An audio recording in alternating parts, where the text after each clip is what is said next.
जय श्री कृष्ण मित्रों, भगवत गीता यात्रा में आपका हार्दिक स्वागत है।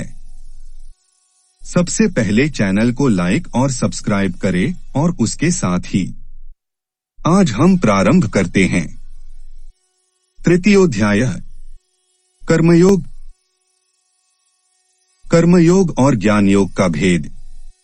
इस अध्याय में नाना प्रकार के हेतुओं से विहित कर्मों की अवश्य कर्तव्यता सिद्ध की गई है तथा प्रत्येक मनुष्य को अपने अपने वर्ण आश्रम के लिए विहित कर्म किस प्रकार करने चाहिए, क्यों करने चाहिए, उनके न करने में क्या लाभ है, कौन से कर्म बंधनकारक है और कौन से मुक्त में सहायक है, इत्यादि बातें समझाई गई है।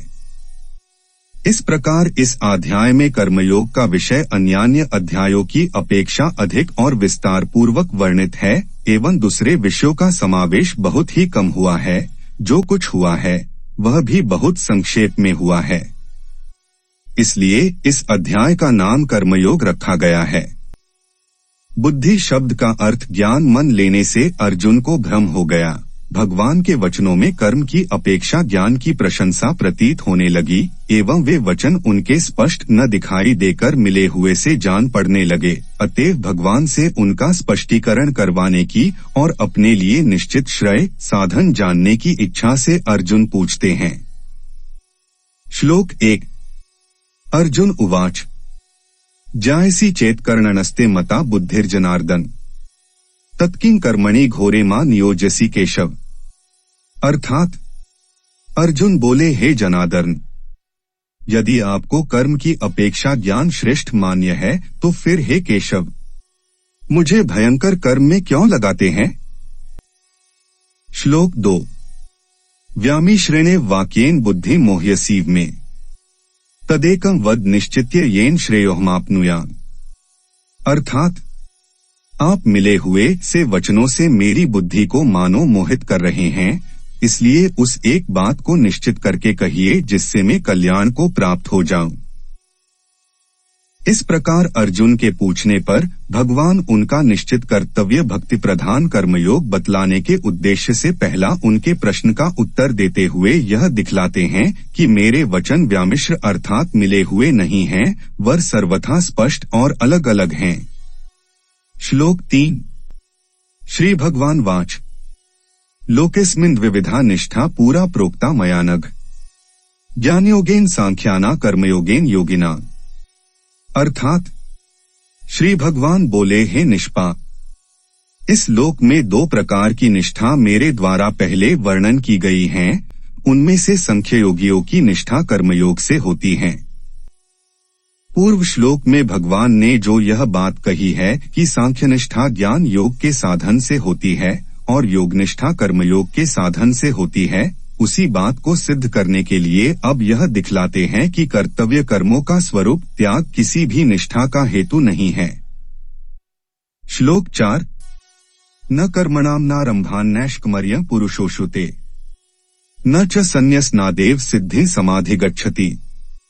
अर्थात मनुष्य न तो कर्मों का आरंभ किए बिना निष्कर्मता को यानी योग निष्ठा को प्राप्त होता है और न कर्मों के केवल त्याग मात्र से सिद्धि यानी सांख्य निष्ठा को ही प्राप्त होता है। इस प्रकार कर्मयोगी के कर्तव्य कर्मों के करने को योग निष्ठा की प्राप्ति में बाधक और सांख्य योगी के लिए सिद्धि की प्राप्ति में केवल बाहरी कर्मों के त्याग को गौण बतलाकर अब अर्जुन को कर्तव्य कर्मों में प्रवृत्त करने के उद्देश्य से भिन्न भिन्न हेतुओं से कर्म करने की आवश्यकता सिद्ध करने के लिए कर्मों के सर्वथा त्याग को अशक्त बतलाते हैं। श्लोक 5। न ही कश्चित् क्षणमपि जातु तिष्ठत्य कर्मकृत कार्यते ह्यवशः कर्म सर्वः प्रकृतिजैर्गुणैः।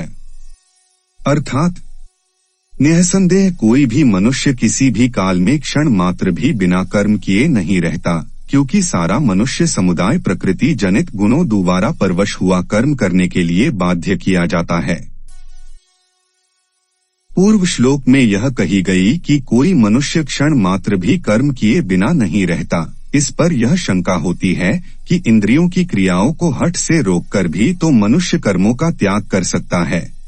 आंख ऊपर इंद्रियों की क्रियाओं का त्याग कर देना कर्मों का त्याग नहीं है। यह भाव दिखलाने के लिए भगवान कहते हैं। श्लोक 6। कर्मेन्द्रियाणि संयमे आस्ते मनसा स्मरन् इंद्रियार्थान विमूढ़ात्मा मिथ्याचारः स उच्यते। अर्थात जो मूढ़ बुद्धि मनुष्य समस्त इंद्रियों को हठपूर्वक ऊपर से रोककर मन से उन इंद्रियों के विषयों का चिंतन करता रहता है, वह मिथ्याचारी अर्थात दंभी कहा जाता है।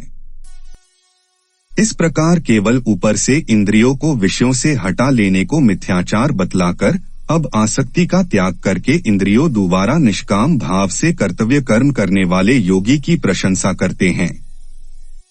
श्लोक 7। यस्त्विन्द्रियाणि मनसा नियम्यारभतेर्जुन कर्मेन्द्रिय कर्मयोगमसक्तः स विशिष्यते। अर्थात किंतु हे अर्जुन, जो पुरुष मन से इंद्रियों को वश में करके अनासक्त हुआ समस्त इंद्रियों द्वारा कर्म योग का आचरण करता है, वही श्रेष्ठ है। अर्जुन ने जो यह पूछा था कि आप मुझे घोर कर्म में क्यों लगते हैं, उसके उत्तर में ऊपर से कर्मों का त्याग करने वाले मिथ्याचारी की निंदा और कर्मयोगी की प्रशंसा करके अब उन्हें कर्म करने के लिए आज्ञा देते हैं। श्लोक 8। नेतं कुरु कर्म त्वं कर्म ज्यायोः मकर्मणः शरीर यात्रापि चते न प्रसिद्धेत कर्मणः। अर्थात तू शास्त्र विहित कर्तव्य कर्म कर, क्योंकि कर्म न करने की अपेक्षा कर्म करना श्रेष्ठ है तथा कर्म न करने से तेरा शरीर निर्वाह भी नहीं सिद्ध होगा। यहाँ यह जिज्ञासा होती है कि शास्त्र विहित यज्ञ, दान और तप आदि शुभ कर्म भी तो बंधन के हेतु माने गए हैं, फिर कर्म न करने की अपेक्षा कर्म करना श्रेष्ठ कैसे है? इस पर कहते हैं। श्लोक 9। यज्ञार्थात् कर्मणोऽन्यत्र लोकोऽयं कर्म बंधनः तदर्थं कर्म कौन्तेय मुक्त संगः समाचार। अर्थात यज्ञ के निमित्त किए जाने वाले कर्मों से अतिरिक्त दूसरे कर्मों में लगा हुआ ही यह मनुष्य समुदाय कर्मों से बंधता है। इसलिए हे अर्जुन, तू आसक्ति से रहित होकर उस यज्ञ के निमित्त ही भली भांति कर्तव्य कर्म कर। पूर्व श्लोक में भगवान ने यह बात कही कि यज्ञ से निमित्त कर्म करने वाला मनुष्य कर्मों से नहीं बंधता, इसलिए यहाँ यह जिज्ञासा होती है कि यज्ञ किसको कहते हैं, उसे क्यों करना चाहिए और उसके लिए कर्म करने वाला मनुष्य कैसे बंधता है। अतएव इन बातों को समझाने के लिए भगवान ब्रह्मा जी के वचनों का प्रमाण देकर कहते हैं। श्लोक 10। सहयज्ञाः प्रजाः सृष्ट्वा पुरोवाच प्रजापतियः अनेन प्रस्विष्य ध्वमेश वोस्त्वष्ट कामधुक्। अर्थात प्रजापति ब्रह्मा ने कल्प के आदि में यज्ञ सहित प्रजाओं को रचकर उनसे कहा कि तुम लोग इस यज्ञ के द्वारा वृद्धि को प्राप्त हो और यह यज्ञ तुम लोगों को इच्छित भोग प्रदान करने वाला हो। श्लोक 11। देवान् भाव्यतानेन ते देवा भाव्यन्तु वः परस्परं भाव्यन्तः श्रेयः परं वाप्स्यथ। अर्थात तुम लोग इस यज्ञ के द्वारा देवताओं को उन्नत करो और वे देवता तुम लोगों को उन्नत करे। इस प्रकार निस्वार्थ भाव से एक दूसरे को उन्नत करते हुए तुम लोग परम कल्याण को प्राप्त हो जाओगे। श्लोक 12। इष्टान भोगान ही वो देवा दास्यन्ते यज्ञभविता है तैर्दत्तान प्रदायभ्यो यो भुर्ते स्तेन एव सः। अर्थात यज्ञ के द्वारा बढ़ाए हुए देवताओं तुम लोगों को बिना मांगे हुए ही इच्छित भोग निश्चय ही देते रहेंगे। इस प्रकार उन देवताओं द्वारा दिए हुए भोगों को जो पुरुष उनको बिना दिए स्वयं भोगता है, वह चोर ही है। इस प्रकार ब्रह्मा जी के वचनों का प्रणाम देकर भगवान ने यज्ञादि कर्मों की कर्तव्यता का प्रतिपादन किया और साथ ही उनका पालन न करने वाले को चोर बतलाकर उसकी निंदा की। अब उन कर्तव्य कर्मों का आचरण करने वाले पुरुषों की प्रशंसा करते हुए उनसे विपरीत केवल शरीर पोषण के लिए ही कर्म करने वाले पापियों की निंदा करते हैं। श्लोक 13। यज्ञशिष्टाशिनः संतो मुच्यन्ते सर्वकिल्बिषयः भुंजते ते त्वघन पापा ये पचन्त्यात्म कारणात्। अर्थात यज्ञ से बचे हुए अन्न को खाने वाले श्रेष्ठ पुरुष सब पापों से मुक्त हो जाते हैं और जो पापी लोग अपना शरीर पोषण करने के लिए ही अन्न पकाते हैं, वे तो पाप को खाते हैं। यहाँ यह जिज्ञासा होती है कि यज्ञ न करने से क्या हानि है। इस पर सृष्टि चक्र को सुरक्षित रखने के लिए यज्ञ की आवश्यकता का प्रतिपादन करते हैं। श्लोक 14। अन्नाद् भवन्ति भूतानि पर्जन्यादन्न संभवः यज्ञाद् भवति पर्जन्यो यज्ञः कर्मसमुद्भवः। श्लोक 15। कर्म ब्राह्मोद्भवं विद्धि ब्रह्माक्षर समुद्भवम् तस्मात् सर्वक्तं ब्रह्मा नित्य यज्ञ प्रतिष्ठितम्। अर्थात संपूर्ण प्राणी अन्न से उत्पन्न होता है, अन्न से उत्पत्ति वृष्टि से होती है, वृष्टि यज्ञ से होती है और यज्ञ विहित कर्मों से उत्पन्न होने वाला है। कर्म समुदाय को तू वेद से उत्पन्न और वेद को अविनाशी परमात्मा से उत्पन्न हुआ जान। इससे सिद्ध होता है कि सर्वव्यापी परम अक्षर परमात्मा सदा ही यज्ञ में प्रतिष्ठित है। इस प्रकार सृष्टि चक्र की स्थिति यज्ञ पर निर्भर बतलाकर और परमात्मा को यज्ञ में प्रतिष्ठित कहकर अब उस यज्ञ रूप स्वधर्म के पालन की अवश्य कर्तव्यता सिद्ध करने के लिए उस सृष्टि चक्र के अनुकूल न चलने वाले की यानी अपना कर्तव्य पालन न करने वाले की निंदा करते हैं। श्लोक 16। एवं प्रवर्तितम चक्र नानुवर्तयति हे अघायुरिंद्रियारामो मोघ पार्थ सजीवति। अर्थात हे पार्थ, जो पुरुष इस लोक में इस प्रकार परंपरा से प्रचलित सृष्टि चक्र के अनुकूल नहीं बरतता अर्थात अपने कर्तव्य का पालन नहीं करता, वह इंद्रियों के द्वारा भोगों में रमण करने वाला पापायु पुरुष व्यर्थ ही जीता है। यहाँ यह जिज्ञासा होती है कि उपयुक्त प्रकार से सृष्टि चक्र के अनुसार चलने का दायित्व किस श्रेणी के मनुष्यों पर है। इस पर परमात्मा को प्राप्त सिद्धि महापुरुष के सिवा इस सृष्टि से संबंध रखने वाले सभी मनुष्यों पर अपने अपने कर्तव्य पालन का दायित्व है। यह भाव दिखलाने के लिए 2 श्लोकों में ज्ञानी महापुरुष के लिए कर्तव्य अभाव और उसका हेतु बतलाते हैं। श्लोक 17। यस्त्वात्मर्तिरेव स्यादात्मतृप्तश्च मानवः आत्मन्येव च संतुष्टस्तस्य कार्य न विद्यते।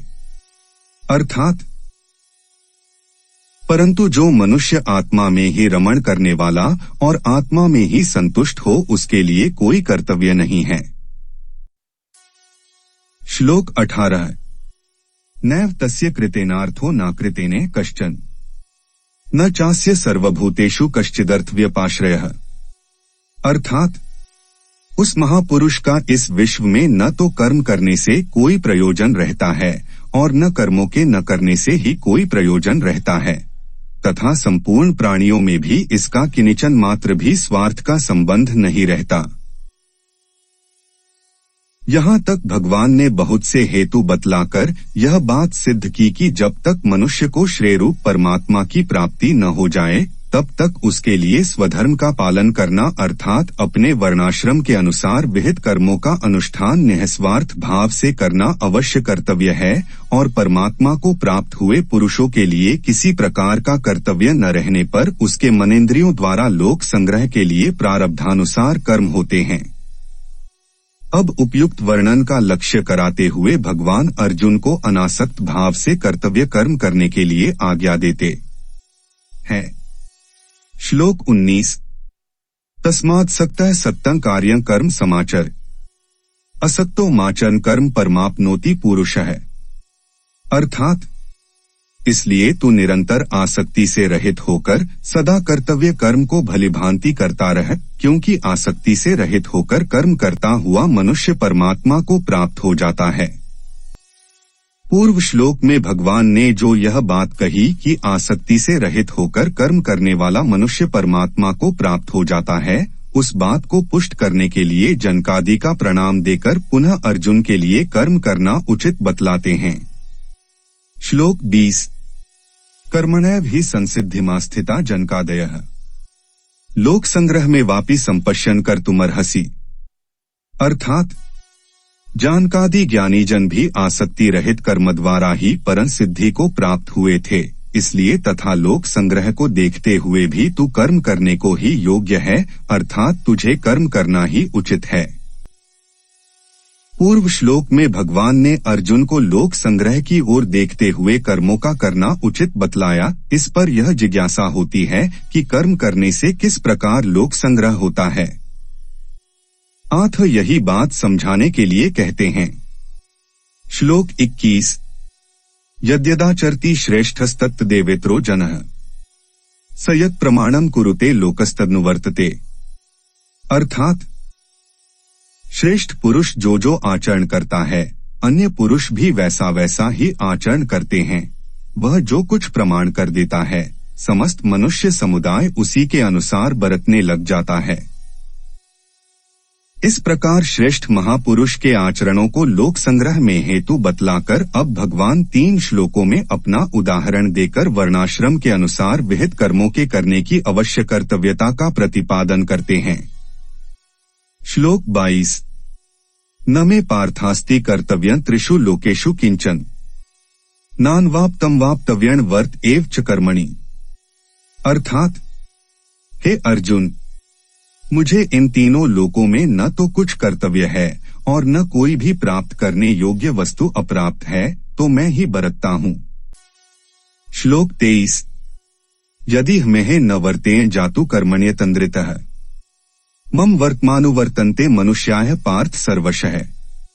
अर्थात क्योंकि हे पार्थ, यदि कदाचित मैं सावधान होकर कर्मों में न बरतूं तो बड़ी हानि हो जाए, क्योंकि मनुष्य सब प्रकार से मेरे ही मार्ग का अनुसरण करते हैं। श्लोक 24। उत्सीदेवरी में लोका न कुर्या कर्म चेदहम संकरस्य च कर्ता स्यामुपहन्यामिमाः प्रज्ञाः। अर्थात इसलिए यदि मैं कर्म न करूं तो ये सब मनुष्य नष्ट भ्रष्ट हो जाए और मैं संकर्ता का करने वाला हो तथा इस समस्त प्रजा को नष्ट करने वाला बनूं। इस प्रकार 3 श्लोकों में कर्मों को सावधानी के साथ न करने और उनका त्याग करने के कारण होने वाले परिणाम को अपने उदाहरण से वर्णन करके लोक संग्रह की दृष्टि से सबके लिए विहित कर्मों की अवश्य कर्तव्यता का प्रतिपादन करने के अनंतर अब भगवान उपर्युक्त लोक संग्रह की दृष्टि से ज्ञानी को कर्म करने के लिए प्रेरणा करते हैं। श्लोक 25। सक्ताः कर्मण्य विद्वांसो यथा कुर्वन्ति भारत। अर्थात हे भारत, कर्म में आसक्त हुए अज्ञानी जन जिस प्रकार कर्म करते हैं, आसक्ति रहित विद्वान भी लोक संग्रह करना चाहता हुआ उसी प्रकार कर्म करे। श्लोक 26। न बुद्धिभेदं जनेद ज्ञाना कर्म संगिना जोषेत सर्व कर्माणि विद्वन्युक्तः समाचरन्। अर्थात परमात्मा स्वरूप में अटल स्थिति हुए ज्ञानी पुरुष को चाहिए कि वह शास्त्र विहित कर्मों में आसक्ति वाले अज्ञानियों की बुद्धि में भ्रम अर्थात कर्मों में अश्रद्धा उत्पन्न न करें, किंतु स्वयं शस्त्र विहित समस्त कर्म भली भांति करता हुआ उनसे भी वैसे ही करवावे। इस प्रकार 2 श्लोकों में ज्ञानी के लिए लोक संग्रह को लक्ष्य में रखते हुए शास्त्र विहित कर्म करने की प्रेरणा करके अब 2 श्लोकों में कर्मासक्त जन समुदाय की अपेक्षा सांख्य योगी की विलक्षणता का प्रतिपादन करते हैं। श्लोक 27। प्रकृतेः क्रियमाणानि गुणैः कर्मणि सर्वशः अहंकार विमूढ़ात्मा कर्ताहमिति मन्यते। अर्थात वास्तव में संपूर्ण सब प्रकार से प्रकृति के गुणों द्वारा किए जाते हैं, तो भी जिसका अंतःकरण अहंकार से मोहित हो रहा है, ऐसा अज्ञानी मैं करता हूँ ऐसा मानता है। श्लोक 28। तत्त्ववित्तु महाभो गुणकर्म विभाग्यो है गुणा गुणेषु वर्तन्त इति मत्वा न सज्जते।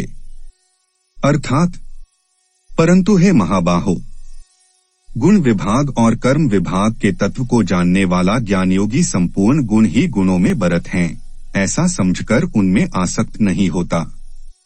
यहाँ हम श्लोक 28 पर समाप्त करते हैं और आगे श्लोक 29 से प्रारंभ करेंगे, कैसे भगवान श्री कृष्ण अर्जुन की कर्म धारणा के प्रश्नों का उत्तर देते हैं। आगे के श्लोक सुनने के लिए चैनल को लाइक और सब्सक्राइब करें। नमस्कार मित्रों, जय श्री कृष्णा।